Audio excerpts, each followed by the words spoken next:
So, welcome to Computer Science Education Week.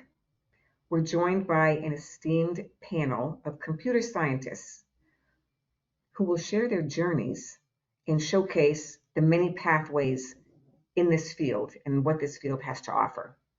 So, I'd like to start by thanking Microsoft for sponsoring MassRobotics for this week. They are sponsoring us to go into schools and bring computer science curriculum to the schools and try to get students excited about computer science. My name is Joyce Sidopoulos, and I am a co-founder and chief of operations at MassRobotics. We are an independent nonprofit organization whose mission is to scale and grow robotics companies. So, robotics cannot function without computer science and brains, right? So, what is a robot? It is something that senses, computes, and actuates. Computer science and programming is using in every step of that. Every step of that.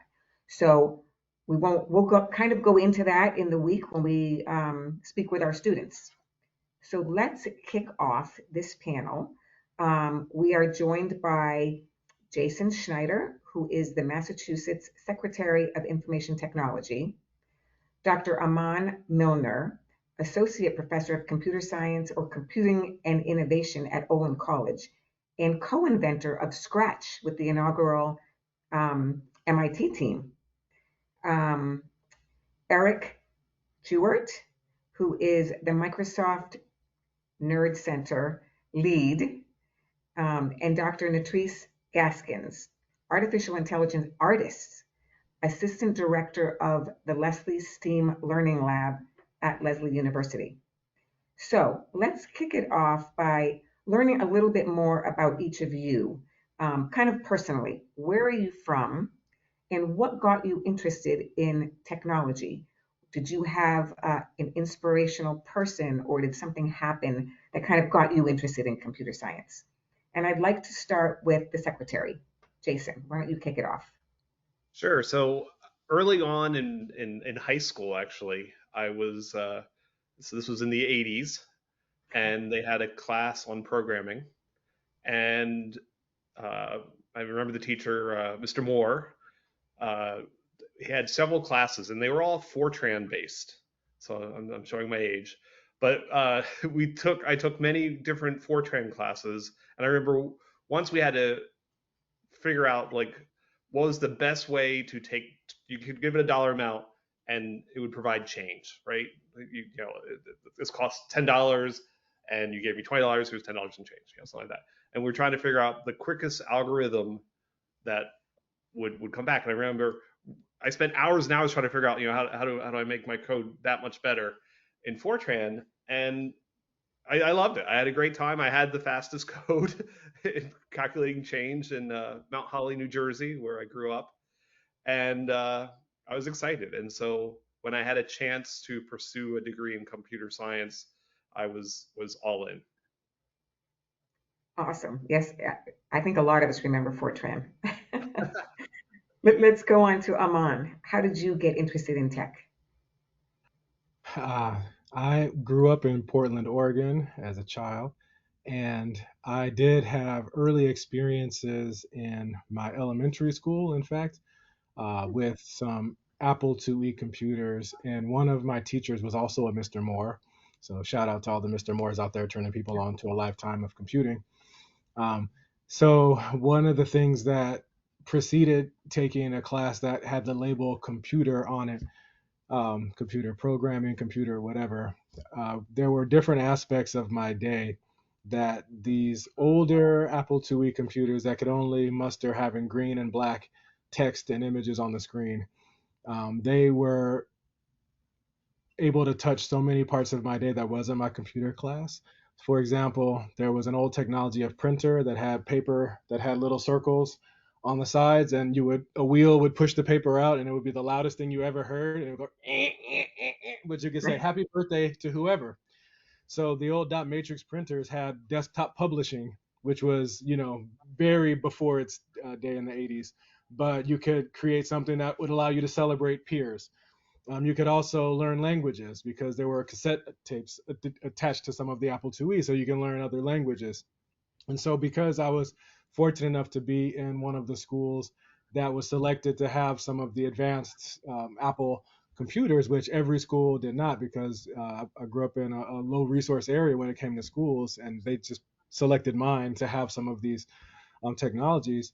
But because they were all around me doing interesting things, allowing me to express myself and create interactive games, do some of the challenges that Jason mentioned, as well as celebrate peers with happy birthday. And, so I just found the ability to do so many things sparked my interest and made me want to make that interest something that people 8 years of age could also encounter, especially if they didn't have access, because one of the things that allowed me to encounter it at a young age was that my set of schools happened to be selected, but there were so many people around me in the 10 other public schools that had zero in terms of computing. So that made my trajectory to today not just interested in it for the love of myself, but also for the communities that can find the love and spread it to others. Excellent. How about you, Eric? How did you get involved in tech, and what inspired you?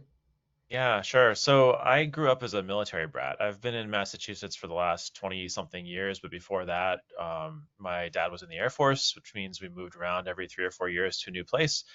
And my freshman year of high school, I happened to be in Southern Virginia. I was at a school where this was early 90s. So I was at a school where there was a computer science class, and I don't think we even called it computer science. It was just called computers or something like that. And the way it was structured, you spent a quarter of the year learning how to use the computer as a word processor, like just type and print stuff out on a dot matrix printer, like Amon described. A quarter of the year doing spreadsheets, a quarter doing, I forget what else, something else. But then the final quarter was programming. But the way the class was set up, also, the teacher gave us this game we could play. It was a Jack and the Beanstalk, like storytelling, problem solving kind of game. And it was like Amon described, these computers were just black and green pixels on a screen. There were no graphics, really. It was one of these games where you would go into a room and you would see some text that said, "You're in a room, there's a door on the north wall." And you could type some very, very simple commands in, like look around or go north or whatever, and see some response, like a programmed response from the program. What got me into programming was the teacher let us play this game when we finished our work every day. And so one of my friends and I figured out that on these old Apples with this program written in BASIC and other language that nobody's really using today, you could just press Control C and the program would stop running, and you could see how the program was written. You could see all the lines of source code. And not only that, you could change them, right? So what we did was the teacher had told us, hey, if anybody gets to the end of this like adventure game, this Jack and the Beanstalk game, by the end of the year, she would give us some extra credit. So my friend and I figured out, well, we could break in, we could change the game so that you would go into the game, you'd play through the first couple rooms, and then you'd immediately jump to the second to last room, and then be able to win the game very easily. So we changed the code a little bit. We jumped to the second to last room. We called our teacher over. We were like, look, we won, and we showed her, and she was like, it's like week 3 of school. How did you do that? And so of course we told her what we did, which I think probably made her a lot happier, because she knew we hadn't spent a huge number of hours playing, but we had actually learned something. But that was the thing that really got me excited about computer science. It was so cool to be able to create something like that, or to modify something like that, to see other people's work, go in and change it around, make it work the way I wanted it to. And it was just fun. And that fun kind of got to me, and I stuck with it ever since then. Excellent. And Nettrice, was yours a little different, or was yours also kind of teacher in school in a class you took? What got you interested in tech? And where are you So from? my mother can you hear me? Hmm. Okay. So my mother was a computer programmer.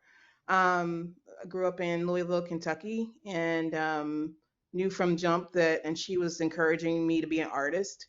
So eventually I did get into a high school for the visual and performing arts in Louisville. And in my third year, my ceramics teacher decided she wanted to teach computer graphics. And for some reason. And so she recruited students for that first class, and that was one of that cohort. And then, if you don't know what computer graphics is, it's a subfield of computer science, which studies methods for digitally synthesizing and manipulating visual content. And so it usually think about 3D modeling when we think about computer science, but it also includes two-dimensional graphics and image processing, video, things like that, animation. And then I went from high school, and then I majored in computer graphics at Pratt Institute in Brooklyn, New York, and got my so I'm losing my voice. Sorry. And I also got my master's, my MFA in art and technology from the School of the Art Institute of Chicago. And then several years later, I got my PhD in digital media from Georgia Tech. And after that, I got into generative AI, which is kind of a subset. AI is a subset of computer science, and generative AI emerged in the last few years, the last decade. It's about generating innovative content based on patterns from existing data. And so at Lesley University, where I work as assistant director, we explore with teachers and with students face sensing, robotics, and generative AI, to which, my research also outside of Lesley looks at cultural artifacts and cultures or groups that engage technology, including computer science, in ways that have been kind of omitted or historically excluded, or people just don't know about it. So, like behind me, the background image is those patterns are called shishiko from Japan, and it's from poor and working class people who got into hand stitching, making these beautiful hand stitching to actually preserve or keep their fabric. They were poor, so they wanted to keep the clothing, the stuff they wore to last.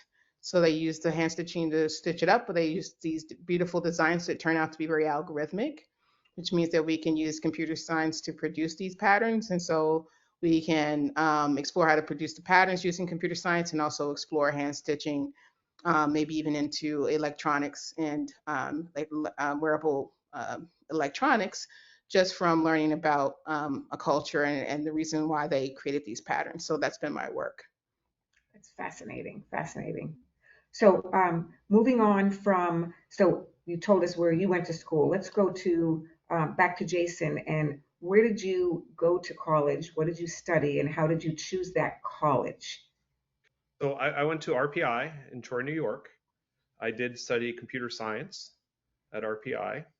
I chose that because I just love the area. I love getting out of New Jersey, and I love the ability to, their focus on computer science. At the time, not every college had a comp sci degree.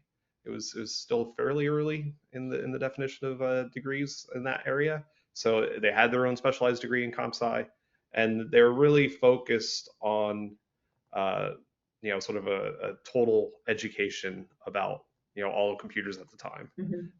So I thought it was just perfect. I went to RPI. It was very intense. Brilliant students, fellow students there, but I enjoyed it. I still remember I created a program in C++, which you would type in a story, and then based on a very limited parsing, limited dictionary, and limited verbs and nouns, it would animate it, right? So what you type, it would just uh, you know the dog went outside. It knew what outside was, knew what the dog was, and it showed the dog going outside, from a house, type stuff. And I just loved it. I love the creativity associated with it. I love the ability to solve problems with computers at the time, and it was a great experience. Awesome. And Eric, where'd you go to school? Oh, you're on mute, Eric. And how did you pick it? How did you pick the Um, school? so I went to Duke University. I was my last couple years of high school, I was in Germany. I knew I wanted to go to the East Coast because that's where my most of my family was. I wanted a liberal arts school because although I knew I wanted to focus on computer science, I wanted to have a lot of opportunities to explore other subjects. I wanted a school with a good soccer team because I was aspiring to play soccer there, and I wanted a school obviously with a computer science department because that's what I wanted to major in. And when you put all those things, and I wanted a school with a recognizable name because I thought that would give me a boost in my first job, which may or may not be the case, but that was what I was thinking then, 20 years ago, more than 20 years ago. And when you put all those together, there were a few candidates, and Duke was the one that I liked best when I visited all of them. So. Nice. Amon, how about you? How did you choose where you went, and what did you study at your first college? There's a lot to unpack about a college decision, especially in the United States. And when it comes to college choices in the United States, folks that are unfortunately part of communities that have been excluded from going to certain colleges for a long time have a different set of choices and alternatives. For example, this country has historically black colleges and universities because for a long time, people who are African American were excluded from being able to go to places like Georgia Tech, like Nettrice mentioned. I'll get to my choosing to do a master's there, but while I was there for my master's, they were celebrating significant anniversaries for when women and for African Americans were allowed to attend. So for a long time in this country, we had different paths for different people based on not their abilities. And I tell you some of the history. One is because I wasn't born to computer science or computer programmers. I was born to African American historians, right? So I know a little more about some of the landscapes that we all surf in, and they were more present because my college decision wasn't just informed by my ability, because I'd actually been a programmer in high school.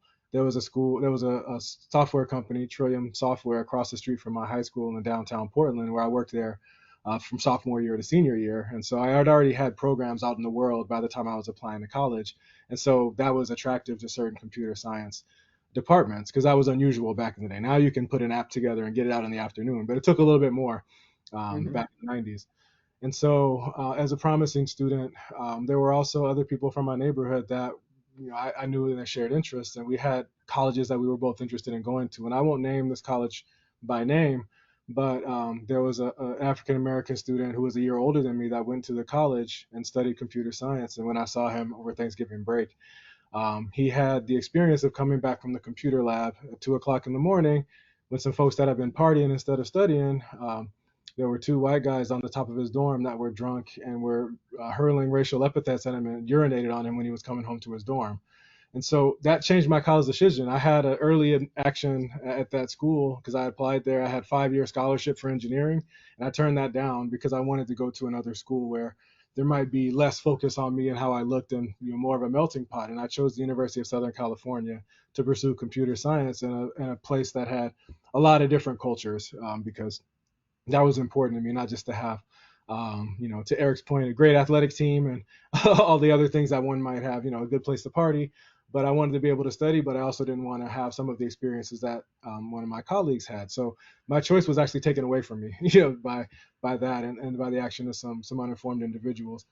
And so I loved USC. I was fortunate that I did have good options and I could stay close to home in Portland because I could drive between Los Angeles and Portland. So there's a lot of things that go into where you're going to feel safe is one of the things that people still have to consider when they go to their college choices. And so finding those options, you can find ones that can absolutely give you the springboard if you choose to go to college. But there's some people like myself that started being a programmer in high school that may choose not to go the college route whatsoever. So we should acknowledge that path is also viable. And we just happen to be a panel of folks that made that life path. But so much has changed in these 20 years or so that, there are resources for people to pursue colleges or careers through other means. But personally, University of Southern California was a great launching pad for me to pursue computer science and go on to Georgia Tech with a master's in human computer interactions, as well as doing a PhD at MIT in media arts and sciences.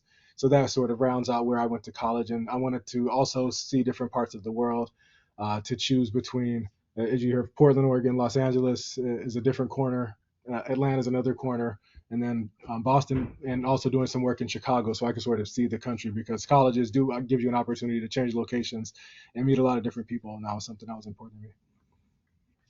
Interesting. Very unfortunate about the circumstances that you had to face, and hopefully that is changing, and we're working to change that as best we can.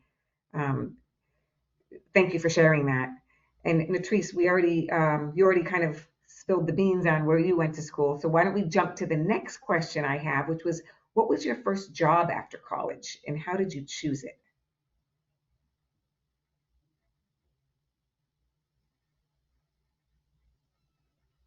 You waiting on me?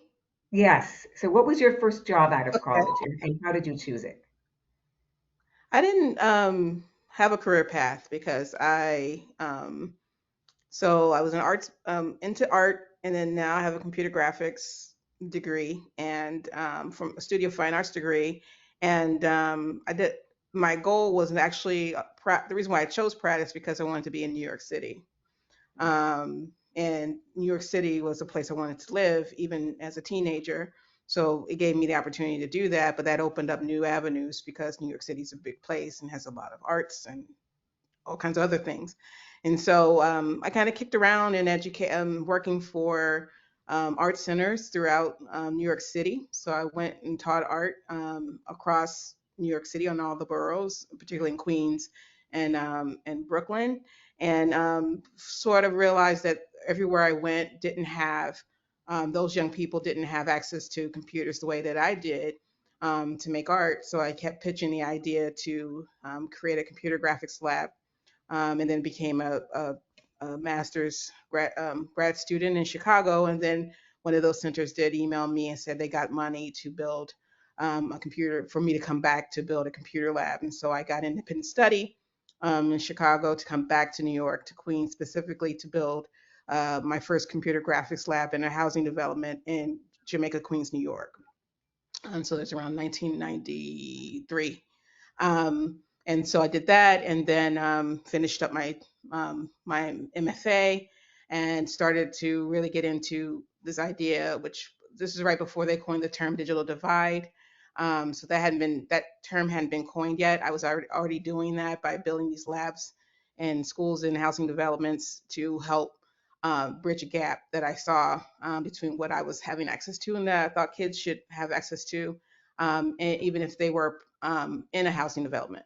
And so I did that for a few years, and that's kind of the work that I did. So that's why I went this kind of route, because it's not a traditional route. There was nobody doing what I was doing that I could see at the moment. It was parallel with the community technology centers movement that was also happening in the New York area, but I had no idea that that was happening. I was coming at it from an arts and computer graphics standpoint. Fascinating how you just look at everything from a different vantage point, right? And you're still getting kids interested in computer science. So that's awesome. So Jason, what was your first job after college, and how did you choose it? So I graduated in 1991, and at the time there was a bit of a economic hiring problems. As an example, the only aeronautical engineer from RPI to get a job that immediately out of college in 1991 was Joe Juno, who got it playing hockey. So it was difficult in finding a job that year, but I found an internship in Seattle, working for Metro as a data analyst uh, for their water quality lab. And the job basically was to create a series of reports assessing quality across the various areas around Seattle, uh, that we would then, publish and share across King County. It was great. It was a great first job. Metro also ran the bus system for King County, and so I would get a free bus pass. So going to Seattle with no money and getting a job there, it was awesome. I lived right downtown, and I could bus everywhere around Seattle for free, and I loved it. I learned a lot from a data perspective and how to present information to business leadership that may not be familiar with data, may not be familiar with how it looks, but through trial and error, basically, I tried different ways of graphically presenting the data and was able to succeed at Metro. So how did that propel you into what you are today, which is the Massachusetts Secretary for IT, Information Technology? What exactly is that? What is that role? So I'm the Secretary of Technology Services and Security for the Commonwealth. I'm part of the cabinet, one of the cabinet officials for the governor. We meet on a biweekly basis and discuss all critical issues. I'm responsible for all of the technology that the Commonwealth runs, and keeping everything secure as well. So that is the role I have. Uh, my history, how I got here, is long, but but I got here initially. I left Metro, and because I had experience in IT, I was able to become a consultant, and there I really learned a lot of consulting skills. Mhm. How to it sort of continued the lesson, like I learned how to present data, and then I learned how to present ideas as a consultant, and how to solve problems, And everywhere I went, I kept on getting additional leadership responsibilities. I remember I was at what was at the time was Matsushita Panasonic in Secaucus, New Jersey, and very quickly I was asked to lead their EDI implementation, the whole team there, which was incredible because I was still in my 20s and I couldn't believe I was leading the EDI for Panasonic. And so it grew from there. And one of the great things about being a consultant was I'd be thrown into different opportunities, different industries, but all with the theme of solve this problem with technology. Right. And that So using data to show ideas and a way of presenting things to people. So yes. Computer science, that's a certain avenue of computer science, which is fascinating. So hopefully our viewers see that as a pathway, right? Yes, absolutely. How about you, Eric? What was your first job and how did you choose it? Yeah, so I came out of college in the late 90s instead of the early 90s, which gave me a very different experience than Jason in terms of job market. It's kind of the opposite end of a swing where there were all these .com companies, which is what we called tech startups then, who were building websites because the web was kind of a new hot thing like generative AI is today. So and I should also acknowledge, like along with what Amon and Nettrice said, there were some privileges that I was probably oblivious to at the time, but they kind of made it pretty easy for me to go a pretty stereotypical route as a white male in the field. But my first job was at a small company that called itself a .com startup, even though it really was more of like a old family company in Connecticut. I did not choose it very wisely in hindsight, I would say, because I've learned a lot of things since then that would have made me more critical of that choice. I think, I lucked out in that I was at a place building some really cool technology that helped me learn a lot as a new engineer, and have pretty good discipline about how to be a good software engineer. Where I was less lucky is I didn't realize how important it would be to choose a job based on the people that I would be working with. And while there were some great people there, there were also some people who I didn't like as much. And it turns out over the course of my career, what I've learned about myself is that I really value the people that I get to work with. And today I wouldn't ever choose a job without thinking long and hard about who I was going to report to and who was going to be sitting next to me and who I'd be spending all my time with. And what is your job now at Microsoft? So I have a couple of jobs now. I'm the engineering manager for a product team that builds a Microsoft service called Intune that manages devices. And then I also have this kind of side job as the site leader for Microsoft's Nerd Center. That's the New England Research and Development Center. And in that job, I'm kind of responsible for all the stuff that's specific to this location, like the greater Boston area, but not specific to any of the product teams that are based here. So the obvious example is my second week of the job was in 2020 when the pandemic hit and everybody had to go home from work. And that's not really a Microsoft product or service thing. It's not like the Microsoft Excel team took charge there, right? So that's kind of the kind of thing that the site leader would have to figure out a strategy for and deal with. But still using in your thought process, if then else. So you're still doing computer science. Oh, absolutely. There are a lot of basic concepts from the field of computer science that carry through almost anything you want to do. Right. So Amon, what was your first job out of school?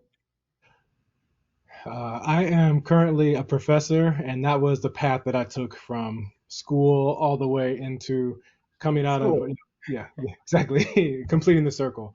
And just to go back to some of my earlier statements and then come back on what Eric was mentioning, I as a professor, part of our jobs are to meet all the students where they are and try to understand as many experiences as possible. So I don't want to be casting doom and gloom, but there are a series of hurdles that some people face, and there's a series of trampolines that other people have. And I had my handful of both, and I'm sure you did, Eric, as well.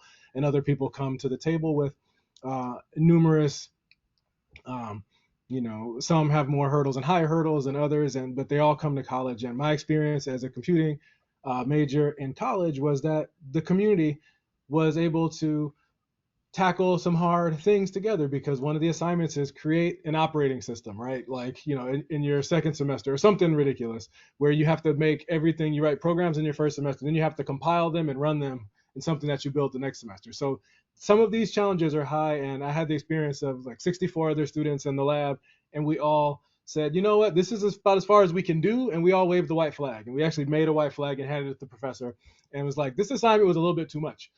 And so they were like, okay, maybe we'll roll that back for the people that follow you. So, like, it was a community, and there were people that supported me in my journey. I loved computer science. There was nothing that was going to stop me from that path.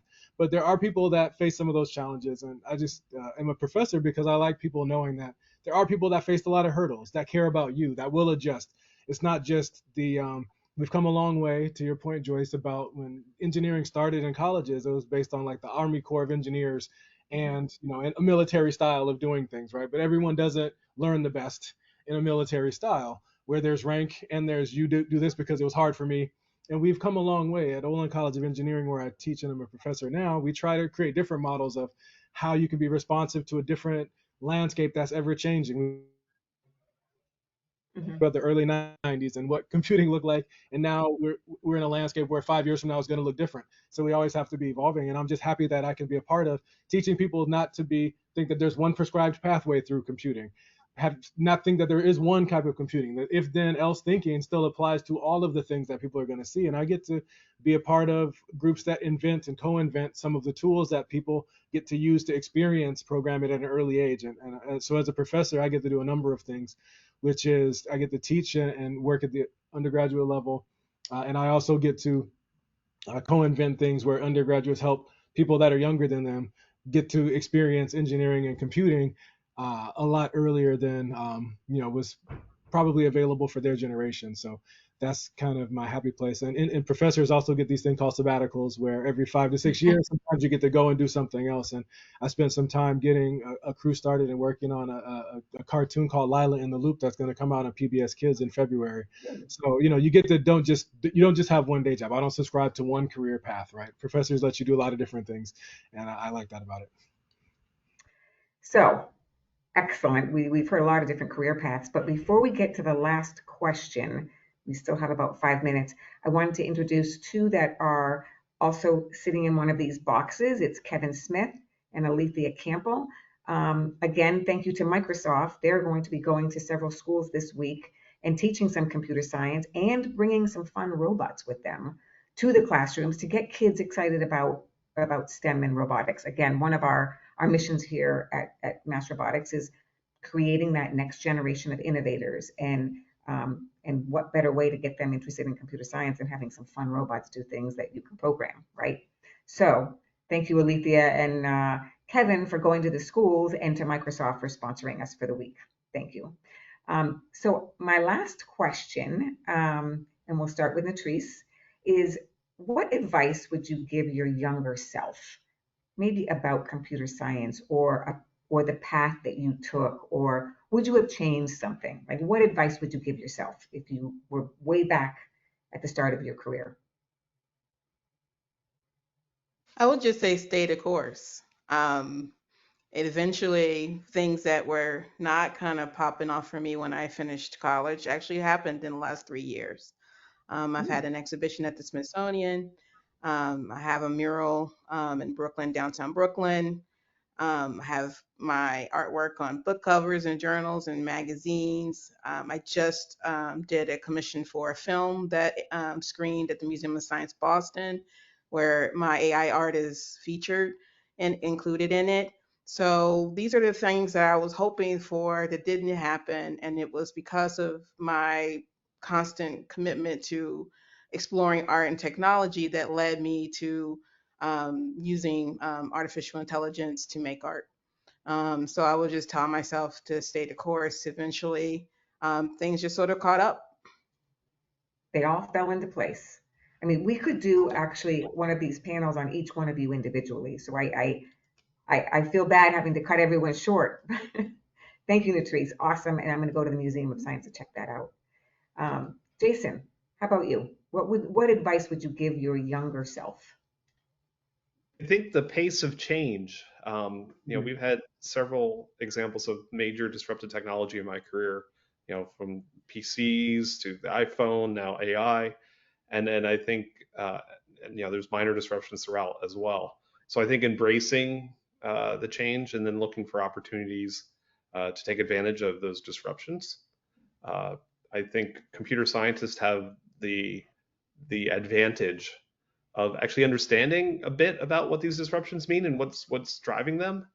And so I think we should take advantage of that and learn and dive into that space, continue learning, and it's been a great life. Mm. I did learn from someone once that said that the pace of change is so fast that you can't keep up with all of it. So the basic understanding that it's changing and that you're not going to keep up with all of it, focus on a few things that you might be able to stick with, because it's really, the world is changing all around us. So Eric, how about you? What advice would you give your younger self?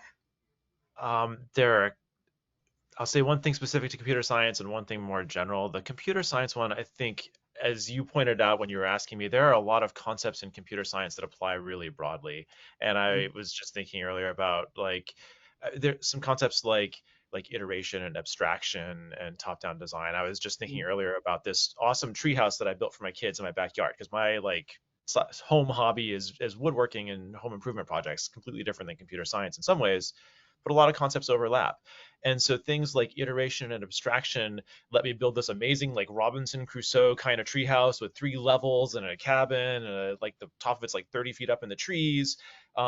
But I built it a little piece at a time. That's the iteration piece. And there's some abstraction thinking about when I built the cabin, I knew that it was going to connect to a platform, but I didn't need to figure out how the platform was going to work. I just knew there's going to be a deck up there somewhere and some stairs that connected to it and so on. So these concepts that you learn in computer science, don't just think of them as things for your computer science class. They're things that you can use broadly in life for a lot of different topics. And the thing that I tell a lot of people who come to me at Microsoft for advice that's not specific to computer science is you're often going to have a task, a role, a job, something that has a description, like you're supposed to go do X. And the people I see at Microsoft and in life who are the most successful are the people who don't feel constrained by that. So if they say, hey, this is what I'm supposed to do, but there's this thing over here that I know is the right thing to do, I know it's important, I'm just going to go do it, right? Don't feel like it's not your job, it's not your place. Just go do the thing that you know is the right thing to do. It will make a huge difference. And sometimes it's a gamble, sometimes you get yelled at, sometimes you have to ask for forgiveness, but in the long run, most of those things will pay off if you go do the thing you know is the right thing, whether or not it was your job. Nice. How about you, Amon? What advice would you give yourself? I'll be quick. As a person that was turned on and interested in computing and technology in general from a young age, there are lots of people that even back when I was younger that were available. Their stories weren't as foregrounded as other stories, but there was Mark Dean and the people that were co-inventors of a lot of the things that I was using that I just didn't know about. I would just say go and find the models of who you can aspire to do, because there's a lot of different types of people that were involved in creating the landscape. And some of the stories that aren't right at the foreground are presented to you, go find more. And so I would give that to my younger self, just to be inspired by people that I just kicked myself for finding out in my 30s and 40s. These are some awesome people that I would have loved to have a chance to sort of follow their paths and see what they were all about. So, I'm glad that they came into my view later on, but I would have wanted that much earlier. So I'm going to summarize your advice to yourself so our listeners will stay a little focused. Stay the course, Nettrice. Stay the course, and good things will happen if you just focus and keep at it, right? Embrace change. Look for the opportunities in that change, right? And as a computer scientist, you have a little bit of an advantage because you understand change and how to grasp it and embrace it. Computer science has lots of concepts that apply broadly, and don't be constrained by your job description. Thank you, Eric. I love that one. And find inspirational models. Find people that you aspire to be like or want in your circle that will help you kind of grow as a person. So I'd really like to thank you for spending some time with us today and showcasing, the many different fields that computer science can get you into, from computer graphics labs to presenting ideas around data to other people who might not be computer scientists and make it feel simple for them. So thank you again, all of you, and to Microsoft once again for sponsoring Alethea and Kevin to be able to go out into the schools this week and showcase computer science and all the things that and careers that computer science can bring our youth. So thank you. Thank you for doing a wonderful job moderating us. Yeah, thank you. Thank you, Joyce.